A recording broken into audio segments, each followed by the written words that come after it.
Y podrías empezar ya, Pepe. Hola, buenas tardes a todos, ¿no? Bueno, yo creo que esta discusión que vamos a intentar tener hoy no va a ser la última que tengamos sobre este periodo, la historia reciente del movimiento obrero en el Estado español, ¿no? Yo creo que tenemos que continuarla en el futuro de una manera profunda y aprovechando también el texto maravilloso que ahora solo tenemos publicado en inglés, ¿no? Que ha hecho Alan Booth sobre la transición, ¿no? ¿Por qué tenemos este debate sobre este periodo histórico en concreto, ¿no? ¿Qué trascendencia tiene este debate? ¿No? ¿Por qué esta discusión? ¿De qué hablamos? ¿No? Pues yo creo que una de las razones o de los objetivos del marxismo, que están ligados un poco a su propia quinta esencia, ¿no? Es las de hacer de cancerberos de la memoria histórica de la clase, ¿no? Porque solo aprendiendo del pasado, solo aprendiendo de las luchas del pasado, de los errores, de los éxitos y también de las derrotas, se puede construir el futuro y se puede, de alguna manera, enfrentar las tareas, ¿no?, que tiene el movimiento hoy. George Santayana decía aquello, ¿no?, este filósofo y escritor, ¿no?, de origen español, ¿no?, aunque él siempre escribió en inglés, ¿no?, y vivió casi toda su vida, bueno, una parte de su vida en Estados Unidos, ¿no?, decía aquello de que aquellos que no pueden recordar el pasado están condenados a repetirlo, ¿no? Y eso es una marca que se puede perfectamente, sobre todo, la época moderna, a la época que marca la existencia del capitalismo y por ello también a toda la experiencia de lucha de la clase trabajadora, ¿no? Por decirlo de una manera más poética, ¿no?, hace poco escuché a un verseador canario, a un trovero canario, ¿no? A mí me gusta mucho el trobo. Aquí en Euskadi hay otra cosa que se llaman los versos, ¿no?, los versolaris, ¿no? Y este verseador canario, este trovador canario decía, ¿no?, yo quiero ser verseador para cantar la memoria de un pueblo con poca gloria pero con mucho dolor, ¿no? Y efectivamente nosotros aquí queremos cantar la memoria real de qué ocurrió en todo este periodo histórico, ¿no? La verdad es que no por casualidad la versión oficial de lo que significó la transición a la democracia, entre comillas, ¿no?, desde la vieja dictadura del general Franco, ¿no?, es una versión, vamos a llamarla, que tiene un carácter unánime y además cualquier parecido con la realidad de lo que ocurrió, de las posibilidades que realmente estaban implícitas, ¿no?, en la situación, es pura coincidencia, ¿no? La historia oficial, insisto, empieza limitándola, la mayoría, yo creo que la mayoría abrumadora de los, vamos a llamar, expertos oficiales que han hablado de este tema, ¿no?, empiezan limitándola al periodo que hay entre la muerte de Franco, el 20 de noviembre del 75, y el primer triunfo electoral del Partido Socialista, el 28 de octubre del 82, ¿no? Esos 7 años, ¿no? 7 u 8 años, ¿no? Insisto que eso no es por casualidad, porque en estos 50 años, todos, de una manera unánime, todos los artífices de este proceso, artífices políticos y también sindicales, ¿no?, de una manera unánime, nos han venido vendiendo una versión edulcorada de lo que ocurrió y de sus consecuencias, ¿no? Todos ellos, por cierto, esa versión edulcorada, todavía hay sectores de la clase dominante que quieren utilizarla hoy, ¿no? No solo por lo de la transición, sino en el contexto en el que al que nos estamos enfrentando ahora, ¿no? Según ellos, merced al bálsamo de Fierabras, ¿no?, que significó la política del consenso, ¿no?, unos grandes políticos y estrategas, grandes seres humanos, ¿no?, que incluían reformadores del viejo régimen, ¿no?, y la nueva oposición democrática, ¿no?, fueron capaces de ceder, cada uno por su lado, y lograr casi sin violencia alguna, con la excepción de la violencia salvaje etarra, ¿no?, que efectivamente consiguiéramos pasar desde la dictadura franquista a una modélica y moderna democracia en forma de monarquía parlamentaria, como no podía ser de otra manera, porque uno de los artífices decisivos, ¿no?, el inspirador, vamos a llamarle el capitán que dirigió todo, fue un joven monarca, el joven monarca Juan Carlos, ¿no?, que efectivamente era un demócrata infiltrado en el régimen de Franco desde hace mucho tiempo, ¿no? Luego pasaremos revista a la auténtica historia, ¿no?, de todos estos personajes, ¿no? Esta versión tiene importancia también hoy, porque sigue enmarcando, en mi opinión, y condicionando las relaciones entre las clases hoy en el Estado español. Eso es algo para mí muy importante. En el terreno social, en el terreno político y en el terreno económico, ¿no? Yo creo que el punto de partida que todos ellos tienen para hablar de la transición, desde un punto de vista oficial, a mí me llamó la atención cómo algunos compañeros jóvenes de Vitoria, que tratamos este tema también el martes, ¿no?, insistían en que cualquier parecido con la realidad que ellos habían leído, ¿no?, en la historia oficial, en sus centros de estudios sobre la transición, con lo que le estuvimos contando en ese debate, ¿no?, era, insisto, pura coincidencia, ¿no?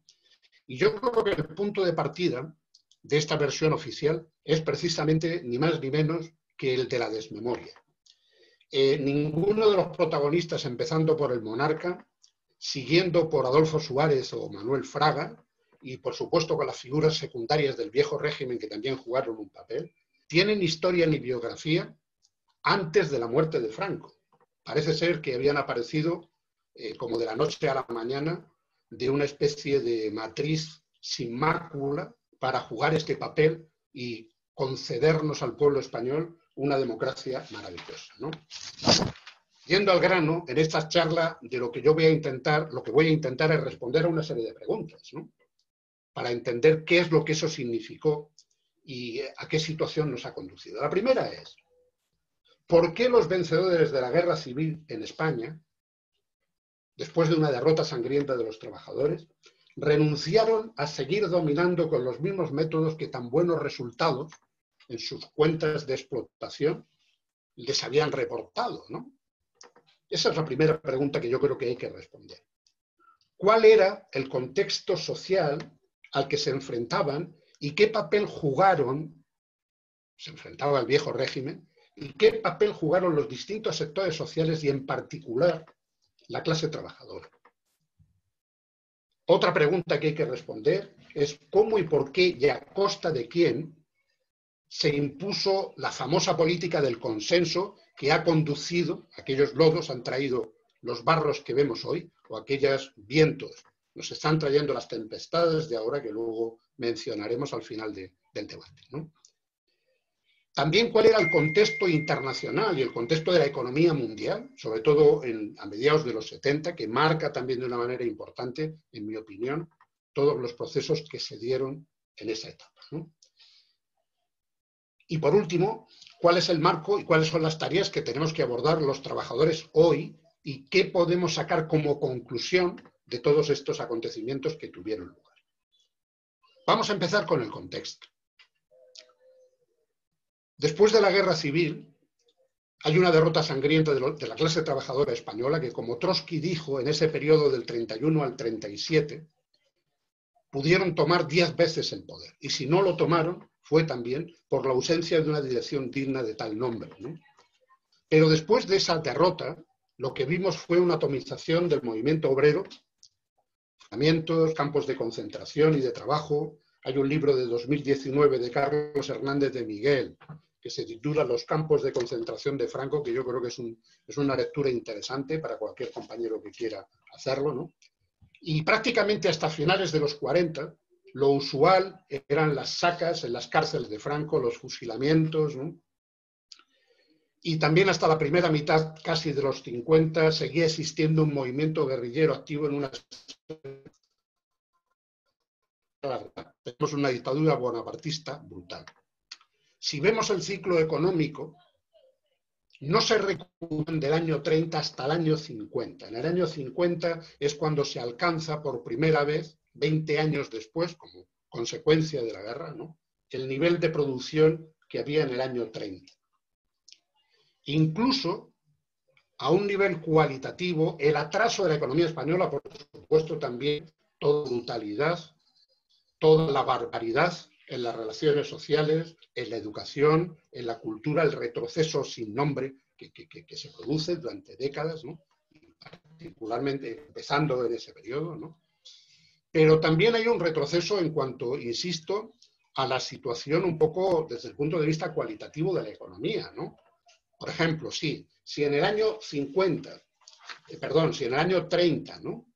La agricultura y el sector primario representaban el 22,78% del PIB y el 43,5% de la población activa ocupada del país trabajaba ahí, en el año 50 es el 28,71% del PIB y el 47,6% de la población activa ocupada, la que sigue en el sector primario en este país. Para que veáis un poco lo que eso es. En este contexto, sobre todo después de la Segunda Guerra Mundial, hay algunos movimientos, sobre todo en las zonas con más tradición.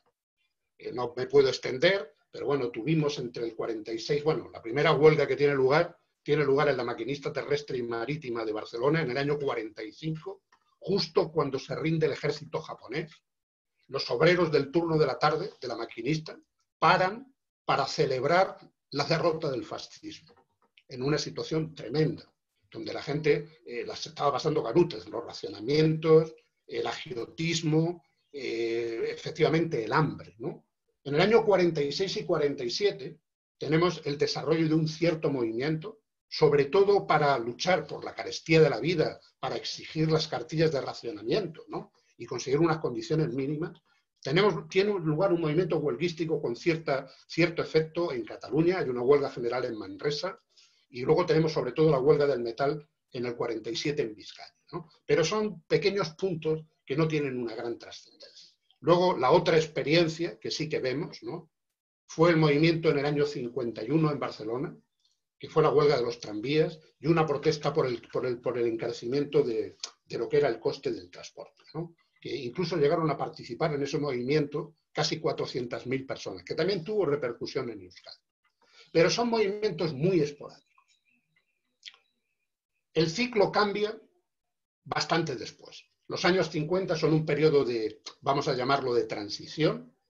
Es el periodo en el que al final el régimen abandona su política autárquica, se suceden una serie de acuerdos, aceptan la presencia del régimen franquista en la ONU en el año 50, en el 53 se firma el Concordato, también se firman los primeros acuerdos con Estados Unidos en el 53 con Eisenhower, que significan la creación de las 4 bases militares americanas que siguen existiendo, y a finales de los 50, en el 59, se produce lo que ellos llaman el primer plan de estabilización de la economía. Eso da lugar al periodo clave, que es el periodo que se inicia con los años 60. Desde el año 61 hasta el año 74, sí que hay un proceso de rápido crecimiento de la economía. Si lo pensáis, lo que vemos aquí es que, al igual que en el resto de Europa occidental, después de la Segunda Guerra Mundial, la estabilización del capitalismo tienen que hacerla por la existencia de la URSS en base a métodos democráticos, es decir, la contrarrevolución burguesa tienen que utilizar métodos democráticos, hay solo 2 excepciones. Una es el Estado español, con el régimen de Franco, y la otra es el régimen de Salazar, y de Caetano, y posteriormente de Salazar en Portugal. Esa es la situación.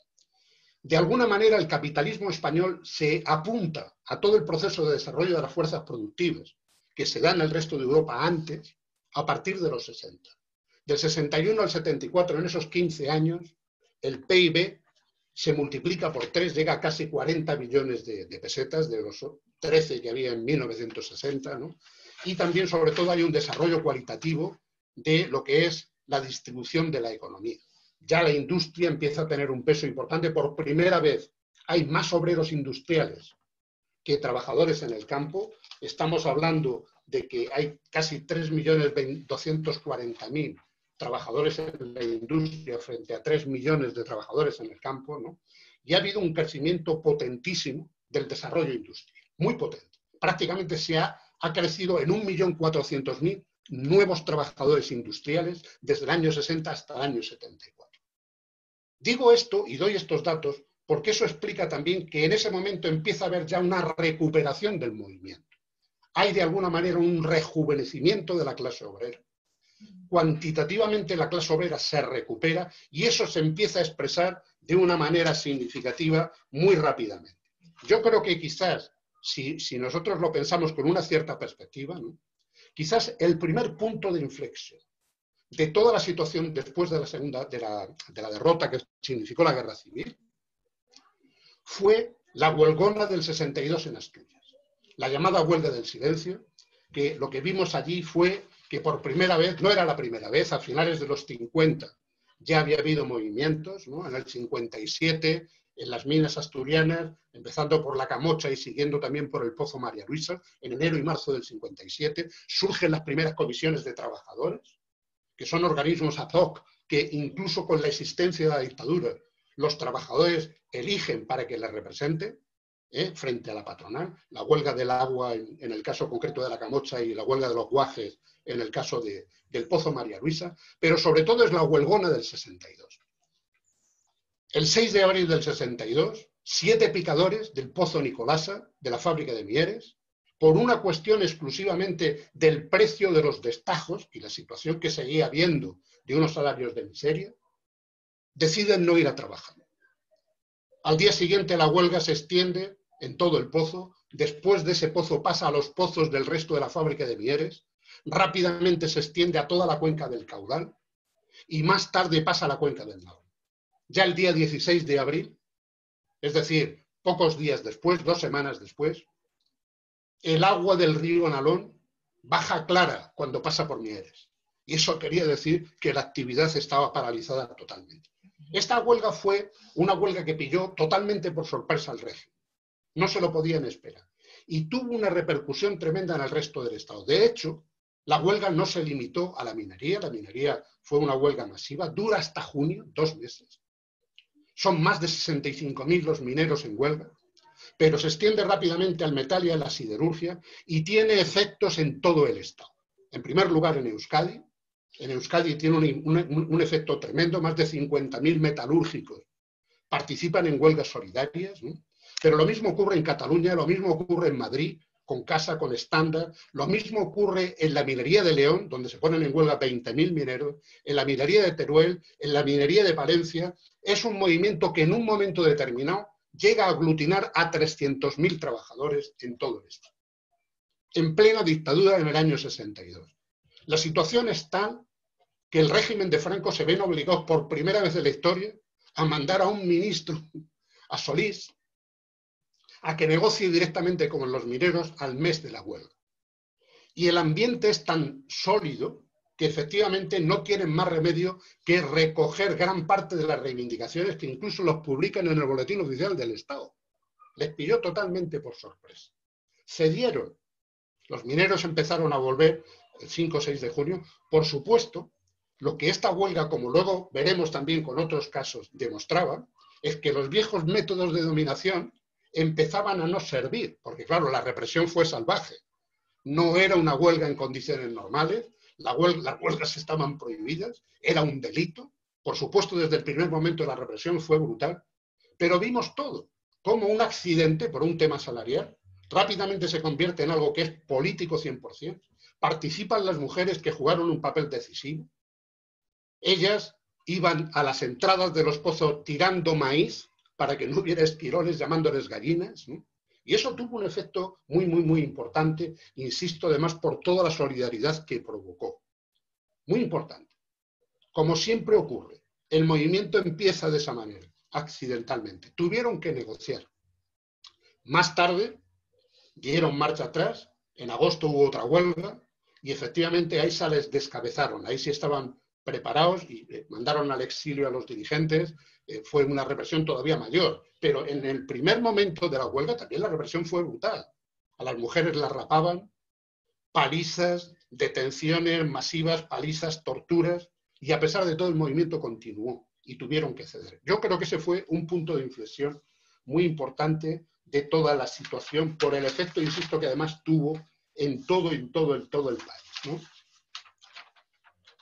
Otro punto de cuál era la situación para llegar ya a los años 70, otro ejemplo de este ambiente que, insisto, se va gestando, ¿no?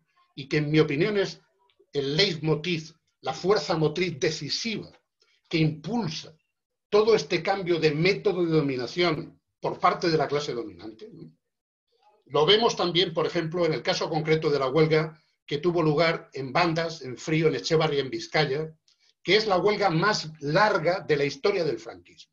Una huelga que empieza en noviembre del 66 y acaba en julio del 67. Insisto, la huelga obrera más larga de la historia del franquismo, con hojas informativas diarias, ocupación de la fábrica que dura hasta el 2 de diciembre, tienen que sacar a los obreros la Guardia Civil con metralletas en la mano, participación de las mujeres apoyando la lucha, incluso ocupando el sindicato vertical en Basauri, extensión y apoyo solidario de todo Vizcaya, de todas las fábricas de Vizcaya. El 12 de marzo del 67 detienen a 200 representantes obreros en la Arboleda que se reunían para apoyar la lucha de distintas fábricas, ¿no? En abril del 67 hay una huelga general en Vizcaya, donde participan 23 grandes industrias, con una manifestación masiva reprimida salvajemente. De hecho, en esa manifestación detienen a Ibarrola, al gran escultor, y a su hermano, y detienen también a los que fueron los primeros creadores de las comisiones obreras en Vizcaya. La huelga se declara, por supuesto, el estado de excepción el 21 de abril, por el franquismo en toda Vizcaya, ¿no? Y los obreros vuelven finalmente al trabajo el 15 de mayo, después de 6 meses, y vuelven al trabajo en una situación, sobre todo porque después de incluso un juicio que tuvo una enorme repercusión, pero vuelven al trabajo porque la empresa amenaza también con echarles, con desahuciarles de las viviendas que eran propiedad de la empresa donde vivían los trabajadores, ¿no? Eso es algo, insisto, de nuevo, ves lo mismo. Una huelga que empieza también por una cuestión accidental, que efectivamente tiene rápidamente una repercusión política y se extiende como un reguero de polvo. Si esa era la situación, fijaos cómo lo veía, no lo que decían públicamente los medios de comunicación, ¿no? El régimen, ¿no? Pero cómo lo veían realmente, se queda reflejado claramente lo que decía la Brigada Regional de Información en Asturias, de la policía secreta franquista, refiriéndose a la huelga. Decían lo siguiente: evidencia esta huelga que el obrero empieza a adquirir conciencia del poder y de la fuerza de una acción unida que antes desconocía en la práctica, de lo que se derivan consecuencias insospechadas. Ese era el balance que hacía la Brigada Regional de la Policía Política de Franco de la huelga del 62, en el caso concreto de lo que significó la huelgona en Asturias. Todo este proceso que vemos en los 60 se extiende de manera masiva en los años 70. Se convierte en una auténtica oleada. Ya no son solo las zonas con más tradición, Asturias, Euskadi, Cataluña, Madrid. No. Se empieza a extender a zonas nuevas, sin tradición. Podríamos dar 50.000 ejemplos, voy a dar solo 2 ejemplos. El primero llega a Andalucía con una huelga que era la primera huelga desde la Guerra Civil en Granada, que fue la huelga del 70, la huelga de la construcción en Granada, que terminó con 3 obreros asesinados por la policía, para que os hagáis una composición del lugar de cómo se las gastaban, ¿no? Y que a pesar de todo, la huelga continuó y consiguieron el mejor convenio de la construcción de todo el Estado en el año 70. Y el otro ejemplo al que quiero hacer referencia de los inicios del 70, ¿no? De los 70, ¿no? Es la situación en Navarra. Navarra fue uno de los baluartes de la reacción en los años 30. Lo mismo ocurrió más tarde, en el 76, en Vitoria. Navarra era una provincia muy poco industrializada y es en los años 60, finales de los 50 y los 60, en solo 10 años, se instalan 300 industrias y surgen 20.000 puestos de trabajo en la industria. Eso cambia radicalmente el ambiente social, el ambiente político y el ambiente de lucha en la provincia. Para que os hagáis una idea, en poco tiempo tenemos la huelga general del 73, una huelga general de 10 días en Navarra, del proletariado navarro, sobre todo en Pamplona, en apoyo a Motor Ibérica, lo que hoy es la SEAT o Volkswagen en Andaven, ¿no?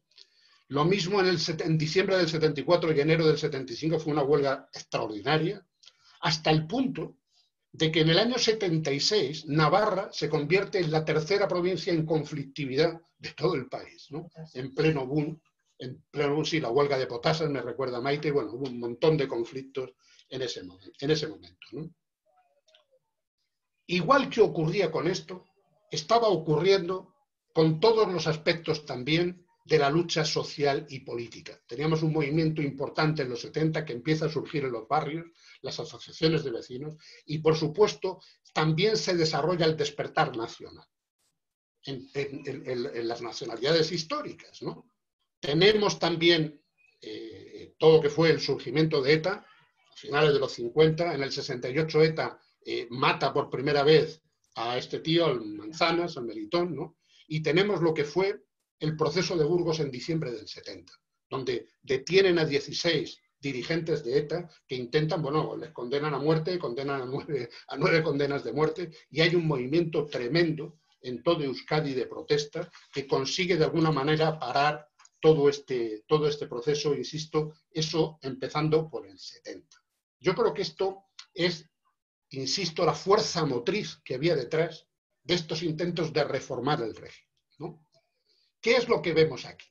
Es lo que vemos siempre en un proceso de estas características, lo que vimos en los 70. La clase dominante no puede seguir manteniendo el control de la sociedad con los viejos métodos de antes.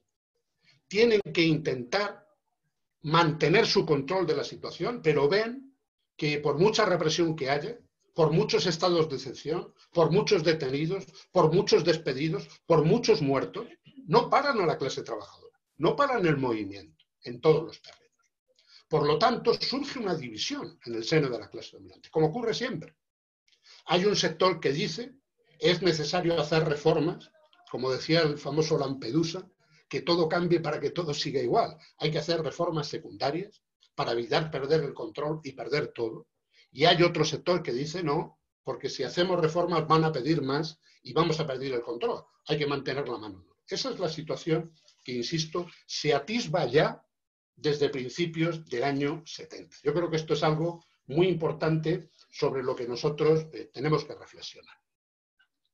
Pasando un poco ahora al otro aspecto ya decisivo, de los personajes que dirigieron esta maravillosa epopeya que nos condujo a la democracia sin venir de ningún lado, saliendo del limbo, ¿no?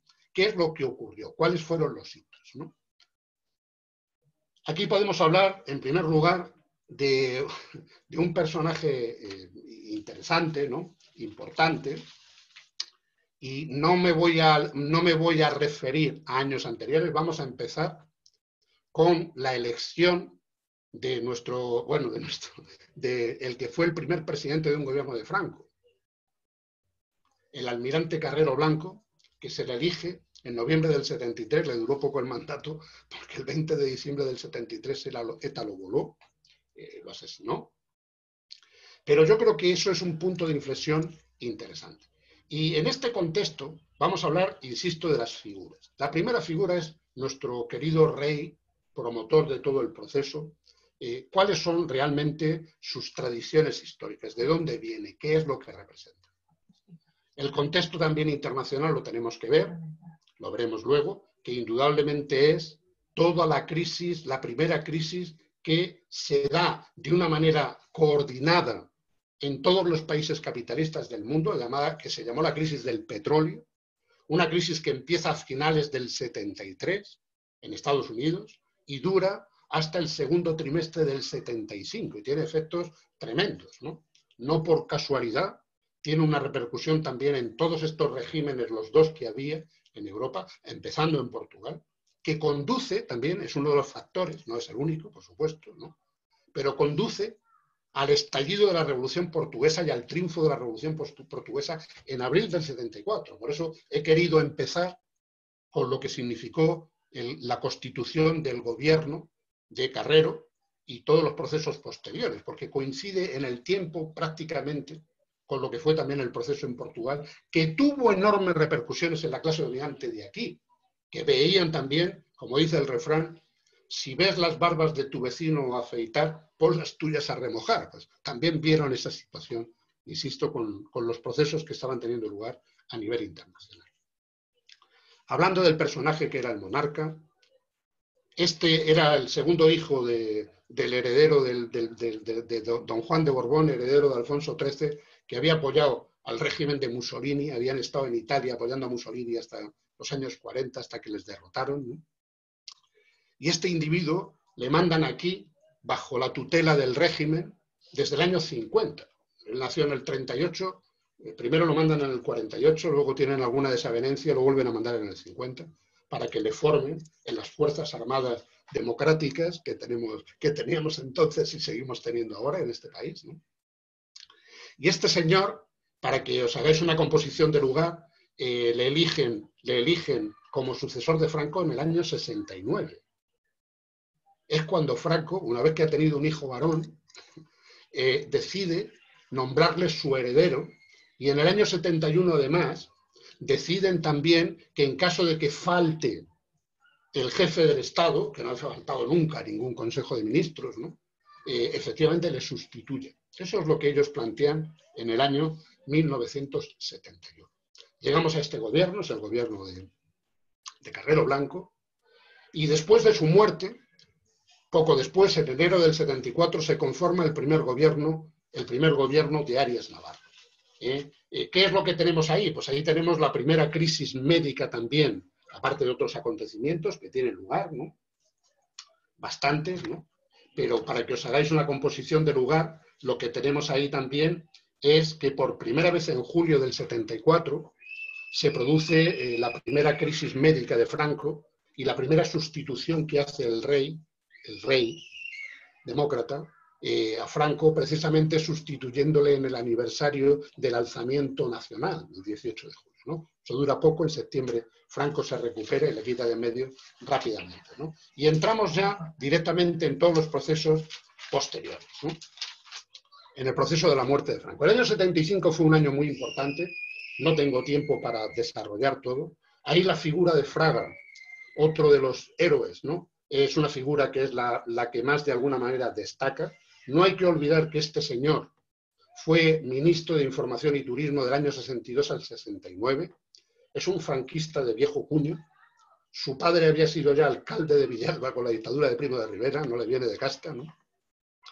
Y en ese periodo del 62 al 69 tuvimos la huelga de Asturias y tuvimos también el fusilamiento de Julián Grimao, que tuvo una gran repercusión a nivel internacional, precisamente un fusilamiento del que el señor Fraga hacía gala, nunca se arrepintió, sino todo lo contrario, ¿no? Además de otra serie de acontecimientos que tuvieron lugar, ¿no? Este señor después le mandan como embajador a Londres, ¿no? Pero es una de las figuras del régimen que están viendo la necesidad de tomar medidas por arriba para evitar el estallido por abajo. Y el 75, insisto, es un año importante. Cuando eligen al Carrero Blanco, en la terna que presenta el Consejo de Reino, uno de los candidatos era también Manuel Fraga Iribarren, que eso lo sabe poca gente, o lo recuerda poca gente. 75, este señor viene de nuevo al Estado español, monta aquí un chiringuito, ¿no? Una supuesta asociación de reforma democrática, y toda la situación se desarrolla sobre todo con la muerte de Franco el 20 de noviembre del 75. Todos los procesos de alguna manera se destapan, ¿no? Se desarrollan de una manera muy importante, ¿no?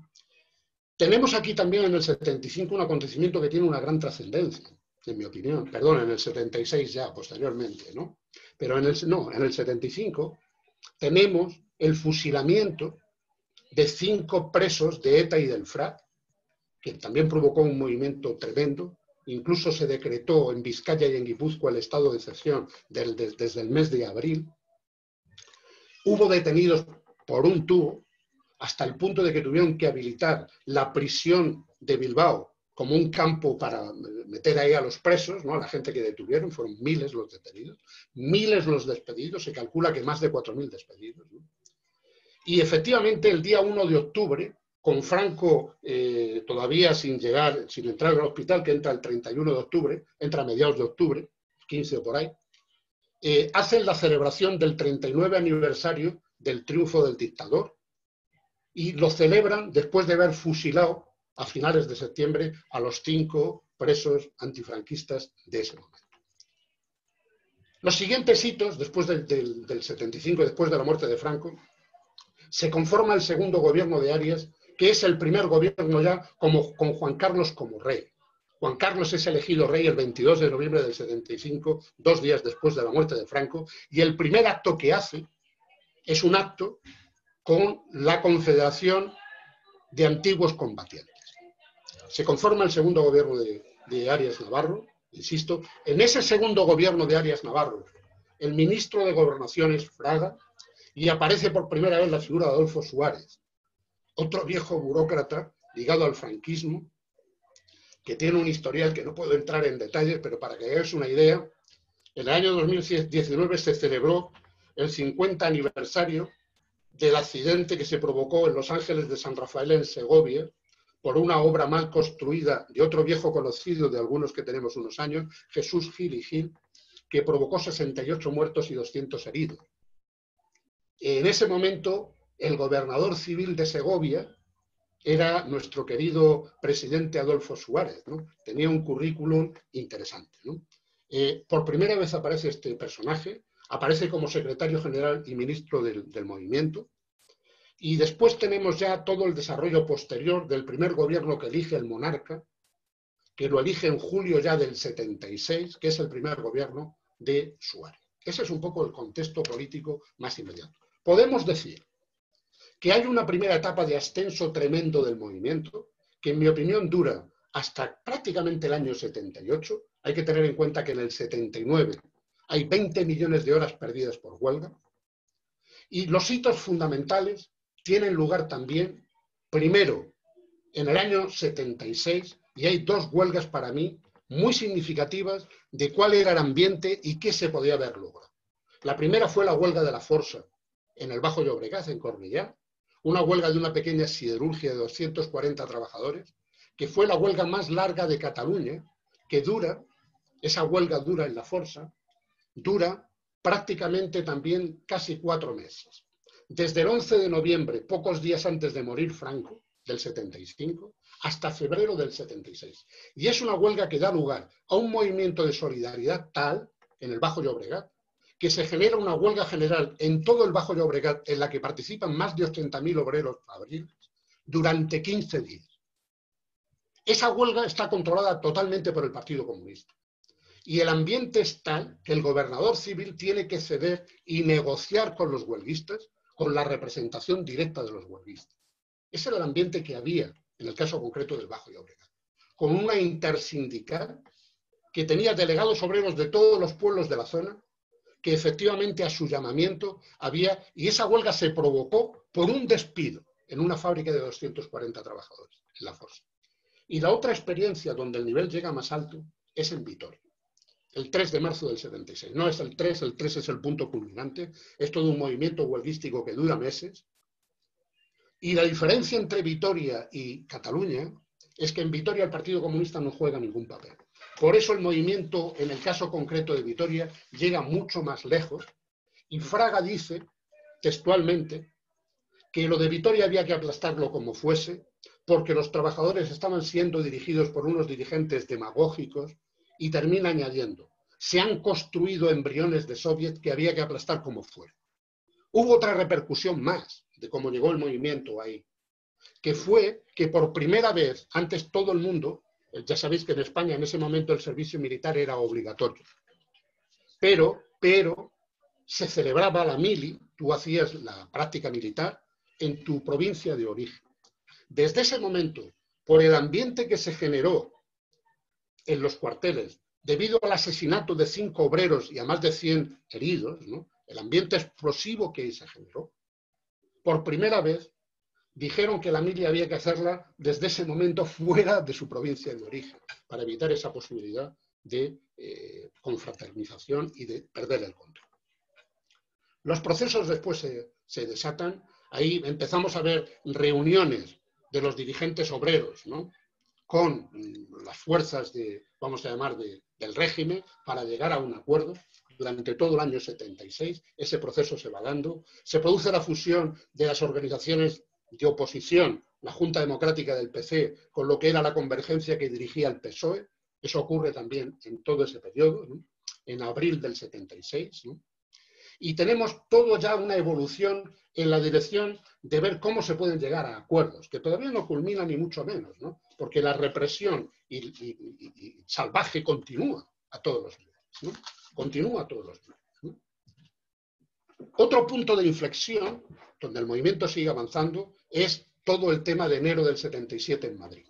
con todos los acontecimientos que ahí tuvieron lugar. Yo no tengo tiempo, fueron los asesinatos de los abogados laboralistas de Atocha, y ahí el PC, particularmente su secretario general, pudo demostrar en la práctica a la clase dominante y a sus representantes, y a estos que querían cambiar la situación desde arriba para que todo siguiera igual, demostrando que ellos eran capaces de controlar el movimiento obrero en Madrid. Entonces yo creo que ese nivel, ese fue un punto también de inflexión muy importante. Después de eso, tenemos la legalización del Partido Comunista en el mes de abril. Antes habían legalizado el PSOE, la legalizan en febrero del 77, legalizan al PC. Antes, en el año 76, ya se había permitido en abril el primer congreso de la UGT y en diciembre el primer congreso en España del Partido Socialista, el 27 congreso del PSOE. Y efectivamente en junio tienen lugar las elecciones de junio del 77. Son unas elecciones amañadas. Yo creo que están pactadas porque la oposición, entre comillas, de izquierdas, sobre todo el PC, que era la fuerza decisiva, con mucha diferencia en el movimiento obrero, con muchísima diferencia, controlaban el movimiento obrero general en prácticamente todo el Estado, ¿no? Habían pactado tanto ellos como, por supuesto, la socialdemocracia, Felipe González, Guerra y demás, ¿no? Habían pactado que no pudiera ocurrir que hubiese un triunfo de las izquierdas, ¿no? Porque aceptan, primero, que el voto sea a partir de los 21 años, aceptan que no voten los emigrantes, aceptan la ley de ON, aceptan que el Senado sea un organismo totalmente antidemocrático, donde se eligen 3 senadores por provincia, da igual una provincia como Madrid, que tiene 4 millones de habitantes, que Soria, con 100.000, para fomentar el control y además la elección directa por parte del monarca de 45 senadores. Eso permite garantizar que con menos votos en el electorado, la derecha tenga el control del Parlamento y puedan imponer la monarquía, que ya el amigo Carrillo había aceptado, de hecho sus mítines ya se celebraban con la bandera nacional, que no fuese un gobierno de izquierdas el que tuviera que tragar por la aceptación de la monarquía de Franco y por la aceptación de gran parte de lo que el régimen legaba a las futuras generaciones. Ve terminando, por favor, Pepe. Y después tuvimos ya lo que fue la Constitución del 78 y tuvimos como el periodo que baja y que cae, es todo el periodo que empieza a partir de los pactos de la Moncloa en octubre del 77 en adelante. Hay un proceso de desmoralización, sobre todo de los sectores más conscientes, que se expresa incluso de una manera concreta en la situación del movimiento obrero. Para que os hagáis una composición de lugar. En el año 78 se consigue el mayor nivel de afiliación sindical que ha habido nunca en este país. El 28% de la clase obrera, 2,5 millones, están organizados en UGT y en comisiones obreras. Sin embargo, en el año 81, eso cae a niveles sin precedentes. Pierden más de 1,5 millones de afiliados en un periodo de tiempo muy corto. Y esta situación de desmoralización se expresa en el intento de golpe de Estado del 23 de febrero, que indica lo que nosotros tenemos. Termino diciendo lo siguiente.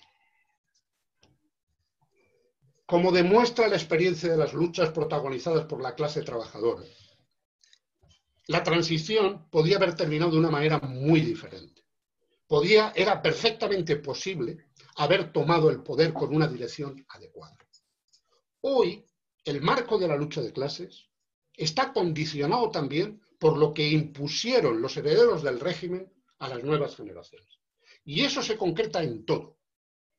En los mecanismos que impusieron de la existencia de la monarquía, de la existencia del Senado, de la ley de punto y final que significó la amnistía, y del mantenimiento prácticamente de manera sin ningún tipo de reforma, prácticamente, vamos, de un extremo al otro, de todo el viejo aparato del Estado, tanto de represión como judicial del franquismo. Que ahora estamos viendo lo que eso implica. Lo llevamos viendo mucho tiempo, pero ahora de una manera todavía más abierta y más abrupta. Un ejemplo de esto, y con esta idea termino, ni siquiera cubrieron las formas. Franco en el año 41 crea el Tribunal para la Represión de la Masonería y el Comunismo, que solo su definición sabéis para qué era, ¿no? Eso tiene una continuidad en el año 63 con lo que fue el Tribunal de Orden Público, y en diciembre del 76 el nuevo régimen en el mismo sitio donde estaba el Tribunal de Orden Público, coloca la Audiencia Nacional. Y el 70% de los magistrados procedentes del viejo TOC son los magistrados que controlan la Audiencia Nacional y el Tribunal Constitucional en este país. Esa es la Termina, idea. por favor. Por eso termino. Genial. Muchísimas gracias y súper puntual. Ah.